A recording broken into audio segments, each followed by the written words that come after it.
अस्सलाम वालेकुम यूट्यूब की फैमिली। उम्मीद करती हूँ कि सब ठीक ठाक होंगे और अल्हम्दुलिल्लाह मैं भी ठीक ठाक हूँ। आज फिर से अपने सफ़र का आगाज़ करने से पहले मैं आप लोगों को थोड़ा सा टूर दे दूँ, क्योंकि हम लोग इस वक्त रुके हुए थे कागान में और ये है हमारा रूम जिसमें हम लोगों ने स्टे किया हुआ था। यहाँ हमने लिए थे 3 रूम और क्योंकि इसके थोड़ी देर बाद ही यहाँ क्या ट्रांसफार्मर जल गया था या फिर इन लोगों ने बंद कर दिया था, कोई पता नहीं है। बहरहाल रात को लाइट नहीं थी और हमें बहुत ज़्यादा परेशानी का सामना करना पड़ गया था, क्योंकि ना तो हमारे मोबाइल चार्ज हुए थे, ना तो हमने कपड़े प्रेस कर सके थे। तो इसी वजह से थोड़ी सी टेंशन बहुत ज़्यादा बढ़ गई थी। खैर उसके बाद फिर हम लोग सुबह सुबह उठे। इन्होंने कहा था पानी गर्म का, लेकिन अल्हम्दुलिल्लाह इन होटल वालों ने हमें अपना वादा पूरा किया और हमें गर्म पानी भी दिया। और उसके बाद फिर हम लोग गए थे नाश्ता करने के लिए। साथ ही कोई होटल था, लेकिन अब मुझे नाम उसका भूल गया है। हमने वहाँ पे किया था नाश्ता। उसके बाद फिर हम लोग रवाना हो चुके थे तकरीबन 10:30 बजे बाबूसर टॉप के लिए। तो आज का हमारा जो सफ़र है वो है बाबूसर टॉप का, जो कि बहुत खूबसूरत जगह है, बहुत ही अच्छी जगह है।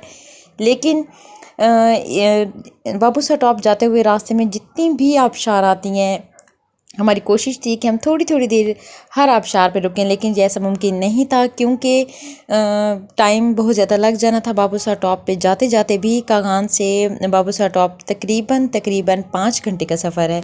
तो अगर हम रास्ते में स्टे करते तो हम टाइम पे नहीं पहुंच सकते थे, क्योंकि हमने वापसी भी आना था।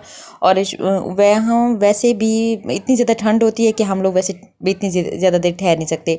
5 घंटे सफ़र करने के सोचते हुए हम लोगों ने रास्ते में ये देखी राफ्टिंग, जो कि बहुत ही खूबसूरत लग रही थी और देख के भी इतना मज़ा आ रहा था। लेकिन खैर हमने नहीं की क्योंकि हमारे पास टाइम नहीं था और हमने सोचा यही था कि हम लोग जैसे ही बाबूसर टॉप से वापस आएंगे तो हम इंशाल्लाह इसको एंजॉय करेंगे। लेकिन खैर जो नसीब में होता है वही मिलके रहता है। खैर उसके बाद फिर हम लोग रास्ते में कहीं कहीं रुके, ज़्यादा हमने स्टे नहीं किया था। और हमने फिर रास्ते में ये भी सोचा था कि हम लोग रास्ते में कहीं भी बैठ के खाना शाना खा लेंगे, लेकिन खाना हम नहीं खा सके क्योंकि रास्ते में कोई ऐसी जगह नहीं थी। ट्राउट फिश की 1-2 पॉइंट आए थे, लेकिन हमने वहाँ से नहीं खाई, हमने कागान से ही खाई थी। क्योंकि जैसे ही ईद की छुट्टियाँ होती है तो लोग नॉर्दर्न एरिया की तरफ रजू करते हैं और इस क्योंकि गर्मी इतनी ज़्यादा होती है तो वो इन इलाकों को की सैर के लिए आते हैं। तो जो लोग इन इलाकों में नहीं आ सकते, तो मेरी वीडियो उन लोगों के लिए भी है कि वो अपने घर में बैठे इन खूबसूरत मकामात का सैर करें, एंजॉय करें। और जहाँ हो रही थी माइक्रो हाइडर पावर प्लांट लगा हुआ था, जो कि बिजली पैदा करने वाले, और इसके बारे में कहा जाता है कि ये तकरीबन 2023 या 2024 में कंप्लीट हो जाएगा। तो जो लोग नारायण का गान घूमने के लिए आए हुए हैं उनके लिए ख़ास हिदायत है कि अगर आप चाहते हैं कि आप इस सफ़र को एंजॉय करें तो इस सफ़र को दिन में करें, क्योंकि रात में भी करने वाले रात में भी कर लेते हैं, लेकिन जहाँ पे लाइट स्लाइडिंग का ज़्यादा इशू होता है तो इसी वजह से कोशिश करें कि दिन में सफ़र करें और इस जगह को, इस खूबसूरती को आप दिन में एंजॉय करें।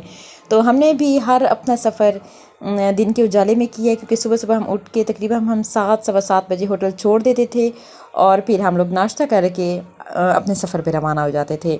और एक और बात कि बाबूसर टॉप पे जाते हुए जिन लोगों को सांस का मसला है, कोशिश करें उन लोगों को साथ ना लेकर जाएं। और अगर जिनको नहीं भी है, लेकिन कुदरती बात है कि बाबूसर टॉप 3700 फीट बुलंदी पर है, जिसकी वजह से सांस का इशू हो जाता है। तो उसके लिए एक हिदायत है कि एक तो आपने भागना नहीं है, क्योंकि आप भागेंगे तो आपको सांस बहाल नहीं होगा।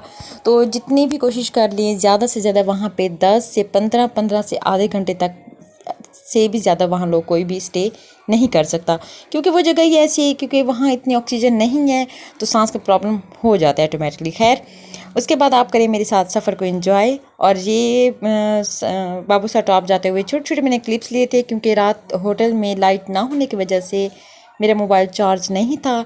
तो मैंने कभी कौन से मोबाइल से कर करके छोटी छोटी क्लिप्स लिए थे। तो मैंने इनको सेट करने की कोशिश की। अगर कोई आगे पीछे हो जाए तो उसके लिए माजरत।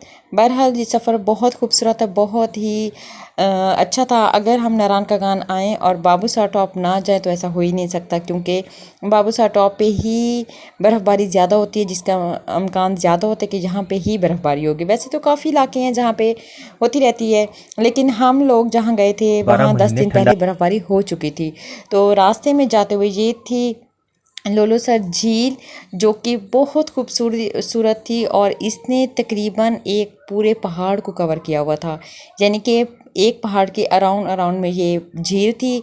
और यहाँ भी स्टे करने वाले लोगों ने स्टे किया हुआ था। ठंड बहुत ज़्यादा थी यहाँ पे क्योंकि पानी था शायद, और ठंडा पानी था, और कहीं से भी पानी आ रहा हो, ज़्यादा देर हम वहाँ स्टे नहीं कर सकते थे क्योंकि पाँव सुन्न हो जाते थे। तो ये भी झील के मैंने सिर्फ क्लिप्स लिए थे और बहुत अच्छी झील थी। बहरहाल दूर से तो वो इसका पानी कहीं ग्रीन कहीं ब्लू ही नज़र आ रहा था, लेकिन ये बहुत बड़ी झील थी। खैर उसके बाद फिर हम लोग रास्ते में थोड़ी देर स्टे किया था और अब हम पहुँच चुके थे बाबूसर टॉप। और यहाँ बहुत ज़्यादा रश था, बहुत ज़्यादा। ये तो मैंने एक साइड, क्योंकि हाथ मेरे सुन्न हो चुके थे और मैं ज़्यादा रिकॉर्ड नहीं कर सकी थी। तो खैर इसके बाद फिर हमारी हुई वापसी। और ये रास्ते में पहाड़ में लोगों ने बनाए हुए थे फ्रीज़र की तरह, यानी कि खाने बनाए हुए थे जिसमें उन्होंने कोक्स, जूस और मुख्तलिफ़ चीज़ें वगैरह रखी हुई थी। और ये देखें कि जो पहाड़ भी सूरज के नीचे आ चुके थे वो वहीं स्टिल हो गए थे, और उन लोगों ने वहाँ पे ही इतनी खूबसूरत तरीके से इसको फ्रीज़र का काम दिया हुआ था। खैर फिर हम वहाँ रुके थे तकरीबन आधा घंटा से भी कम, क्योंकि बच्चों को सर्दी लगने लग गई थी। तो हम लोग फिर वापसी के लिए आ गए थे। रास्ते में बहुत ज़्यादा ट्रैफिक थी और घंटा 1.5 घंटा तो हम लोग ट्रैफिक में ही फंसे रह गए थे, आते हुए भी और जाते हुए भी।